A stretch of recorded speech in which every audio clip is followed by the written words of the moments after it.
আদিবাসী লোকসকলে আমাৰ কাৰণে আগতেও একো কৰা নাছিল, আজিও তেওঁলোকে একো কৰিব নোৱাৰে। কংগ্ৰেছে কি কয়, বোলে অৰুণোদয় হিতাধিকাৰীৰ কাৰণে আমি দিওঁ। অৰুণোদয় দুখীয়া মানুহক লাগে নে নাই? লাগে নে নাই?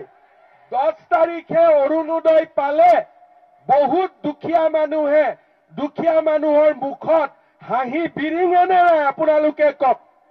আজি দুখীয়া মানুহে 10 তাৰিখে অৰুণোদয়ৰ কাৰণে আশা কৰি থাকে নে নাই? আপোনালোকে নিজে কওক। আৰু কংগ্ৰেছে কি কয়, বোলে অৰুণোদয় হিতাধিকাৰী।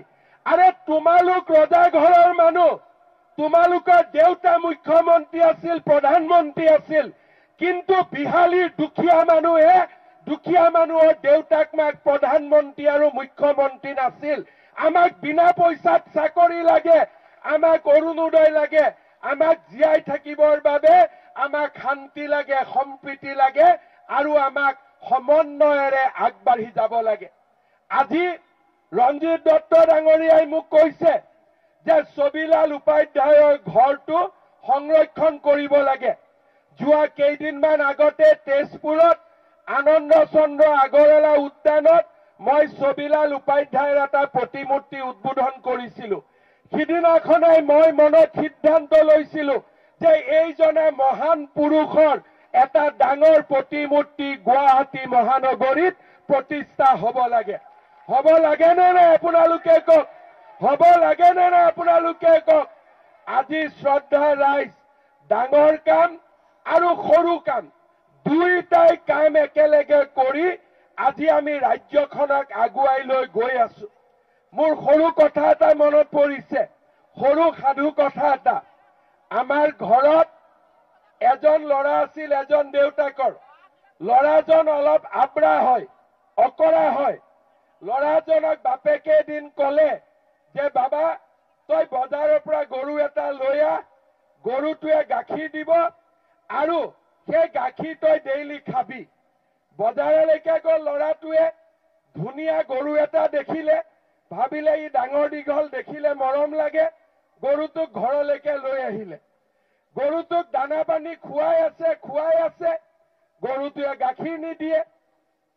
যিমানে দানা পানী খুৱাই সি ডাঙৰ হৈ গৈ থাকে, কিন্তু সি গাখীৰ নিদিয়ে।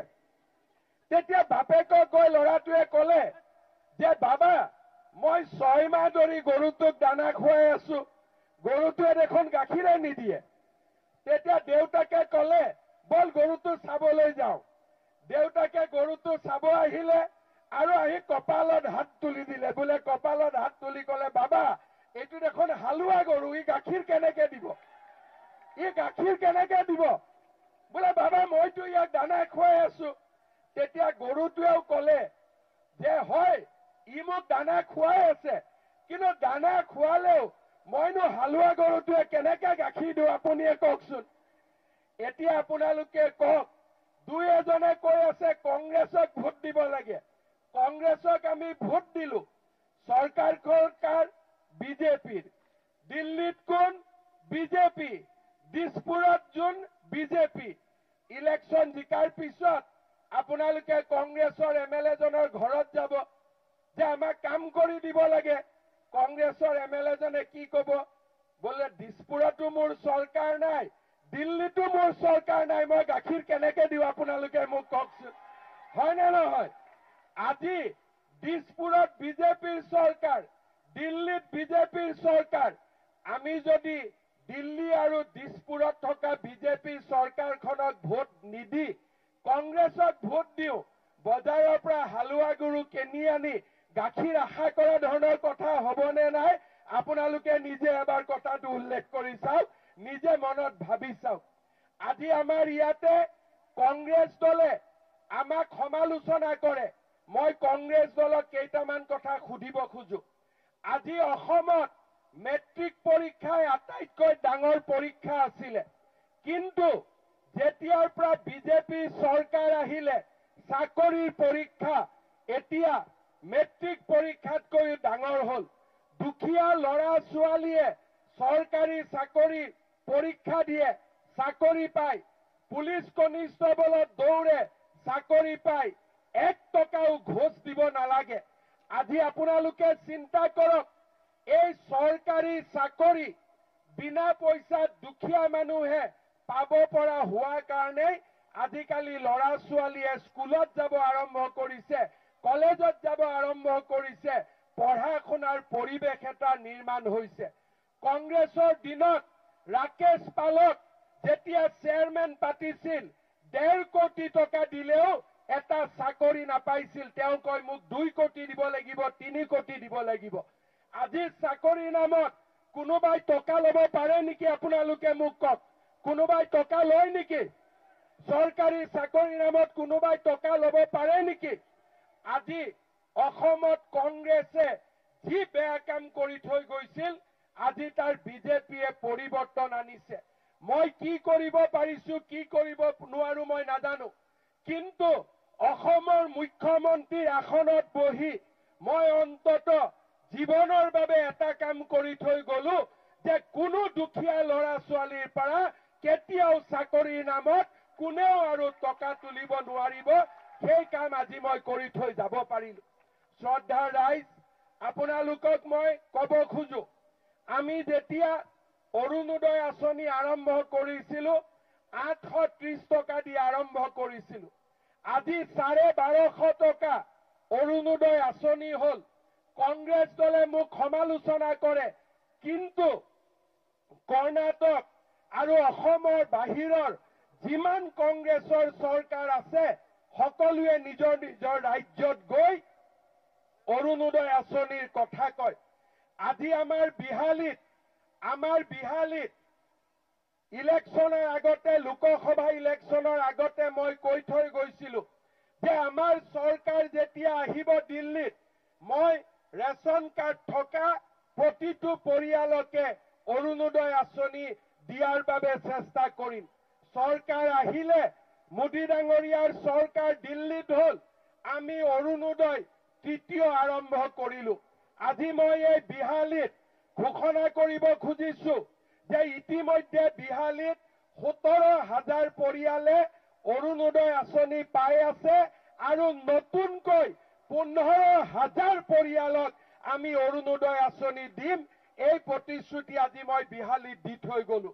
আমাৰ বাইদেউসকলে মাজে মাজে পীযুষ হাজৰিকা মিটিঙত গলে সুধি আছে যে সেল্ফ হেল্প গ্ৰুপৰ 10,000টো কেতিয়া পাম? সুধি আছে নে নাই আপোনালোকে? এতিয়া মই উল্টাই সুধিম, আপোনালোকে কৈ আছে টকাটো কেতিয়া পাম?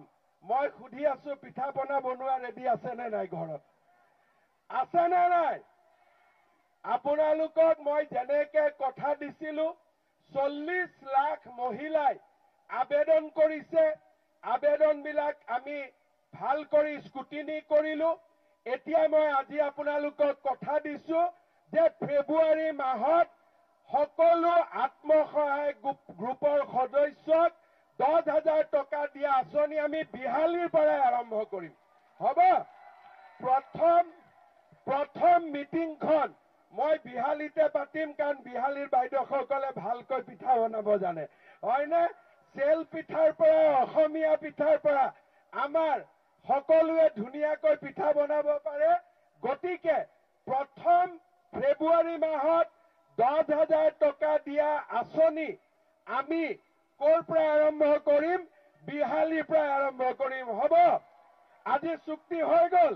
এটা ডাঙৰ কৰি হাত চাপৰি বজাই দিয়ক। হ'ব? আজিৰ পৰা আৰু কাকো নুসুধিব, এইটো আপোনালোকৰ আৰু মোৰ মাজত চিক্ৰেট। হ'ব? পিঠা মই খাম আৰু একাউণ্টত টকা বিহালীতে প্ৰথমতে দি দিম। অসমতে পাব সকলোৱে, কিন্তু বিহালীৰ পৰা আৰম্ভ কৰিম। 1 ফেব্ৰুৱাৰীত মোৰ জন্মদিন, 1 তাৰিখে বিহালীত আহি টকাটো দি দিম। হ'ব? হৈ গ'ল? 1 তাৰিখে আগতেও ইলেকশ্যন যেতিয়া হয়, প্ৰথম মই বৰগাং কালী মন্দিৰতে আহোঁ সেৱা কৰিবৰ কাৰণে। হয়, আপোনালোকে জানে। আৰু এইবাৰ 1 ফেব্ৰুৱাৰীত মোৰ জন্মদিন, প্ৰথমতে আহি আইসকলক 10,000 টকা দিয়াটো ইয়াতে আৰম্ভ কৰি ল'ম। হ'ব? হ'বতো? পিঠা হ'বনে নাই? পিঠা বনিবনে নাই? এইটো হ'ল মেইন কথা। শ্ৰদ্ধা ৰাইজ, মই অলপ আগতে আপোনালোকক চৰকাৰী চাকৰিৰ কথা কলো। আমাৰ চৰকাৰ যেতিয়া আহিছিলে তেতিয়া মই কথা দিছিলো যে 1 লাখ ল'ৰা ছোৱালীক আমি চৰকাৰী চাকৰি দিম। চাওঁতে চাওঁতে 1.5 লাখ ল'ৰা ছোৱালীয়ে চৰকাৰী চাকৰি পালে আৰু মোৰ ইচ্ছা যে মোৰ কাৰ্যকালৰ ভিতৰতে আৰু 30-40 হাজাৰ ল'ৰা ছোৱালীক যাতে আমি চৰকাৰী চাকৰি দিব পাৰো। পুলিচৰ আৰু ইণ্টাৰভিউ ওলাব আৰু 3rd গ্ৰেড 4th গ্ৰেডৰো আৰু ইণ্টাৰভিউ ওলাব। কিন্তু তাৰ লগত আমি এটা নতুন আঁচনি আৰম্ভ কৰিছো, সেইটো হ'ল যিসকল ডেকা ল'ৰাই চৰকাৰী চাকৰি নাপায় তেওঁলোকক আমি 2 লাখ টকাকৈ দিম। তাৰে 1 লাখ টকা চৰকাৰক ঘূৰাই দিব লাগিব আৰু 1 লাখ টকা ঘূৰাই দিব নালাগে মুখ্যমন্ত্ৰীৰ আত্মনিৰ্ভৰ অসম আঁচনি। ইতিমধ্যে বিহালীত 200-250 ল'ৰা ছোৱালী এই আঁচনিৰ পৰা উপকৃত হৈছে।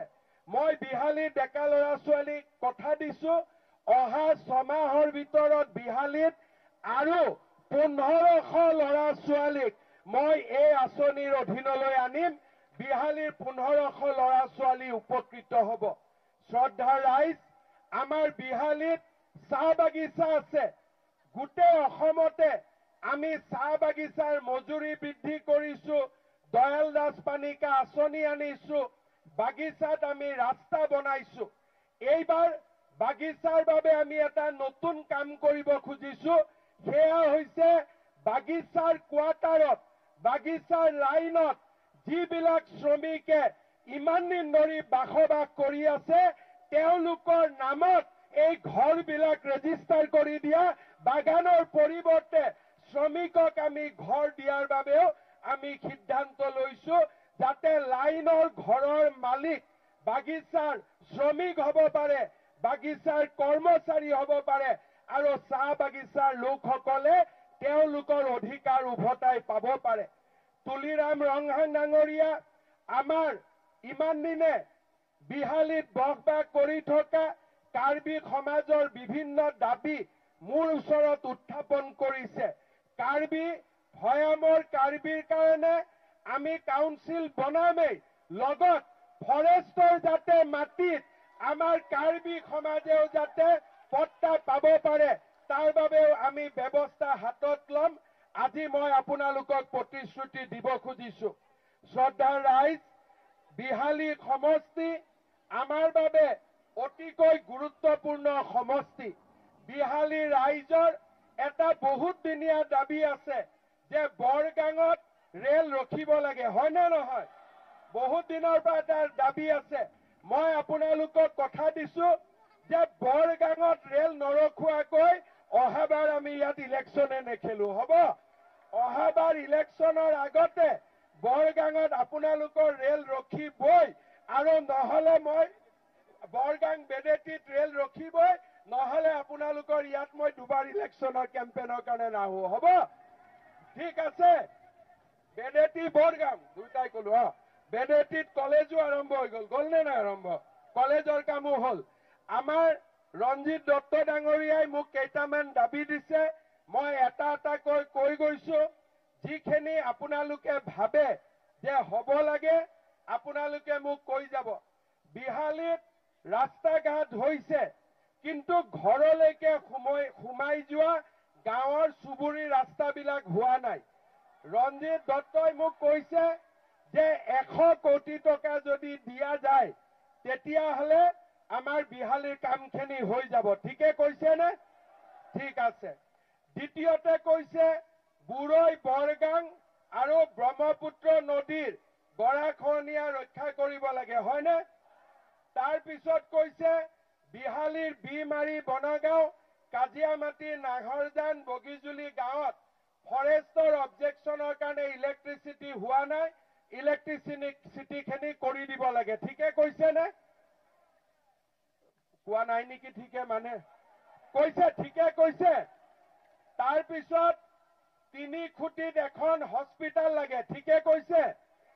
বটিয়ামৰিত হাইস্কুল লাগে, মই কৈ গৈছিলো 1 জানুৱাৰীৰ পৰা হাইস্কুল হৈ যাব, আগতে কৈছিলো। বিহালীত হাতী মানুহৰ সংঘাতৰ বাবে সোলাৰ ফেন্সিং ল'ব লাগে। বৰগাঁও ৰেলৱে ষ্টেচনত ইণ্টাৰচিটি বেডেটি আৰু মোনাবাৰী ৰেল ষ্টেচনত ৰঙিয়াৰ পৰা মুকক চেলেং ৰেল ৰখাব লাগে। হয়নে নহয়? অলপ ডাঙৰ কৰি কওক হয় বুলি। বঢ়িয়া। বিহালী মহাবিদ্যালয়ত চাহ জনজাতি আৰু আদিবাসীৰ বাবে এটা হোষ্টেল লাগে। লাগে নে নালাগে? লাগে। এখনতো ঠিকে আছে, হোষ্টেল ছোৱালীৰ কাৰণে বেলেগে লাগিব, ল'ৰাৰ কাৰণে বেলেগে লাগিব। এটা হোষ্টেলত নহব, হয়নে? দুটা হোষ্টেল লাগিব। এইটো অলপ ভুল আছিলে। তাৰপিছত বাঘমাৰী চাহ বাগিচাত এটা উৰিয়া সাংস্কৃতিক কেন্দ্ৰ লাগে। ৰাতিপুৱা নীলোৎপলেও মোক হোৱাটছআপ দিছিলে, হয় নে নহয়? তাৰপিছত মোনাবাৰীত এটা ফুটবল ট্ৰেইনিং চেণ্টাৰ লাগে। মোনাবাৰী এছিয়াৰ আটাইতকৈ ডাঙৰ চাহ বাগিচা, হয় নে নহয়? তাৰপিছত ছবিলাল উপাধ্যায়দেৱৰ বাসগৃহটো ঐতিহ্য ভৱন কৰিব লাগে। এইটোতো কৰিমই। গুৱাহাটীত ছবিলাল উপাধ্যায়ৰ এটা ডাঙৰ প্ৰতিমূৰ্তিও আমি নিৰ্মাণ কৰিম। কাৰণ এই মানুহজন অকল গোৰ্খা সম্প্ৰদায়ৰ ব্যক্তি নহয়, তেওঁ অসমৰ জাতীয় জীৱনৰ প্ৰাণ প্ৰতিষ্ঠা। এই কথা আমি মনত ৰাখিব লাগিব।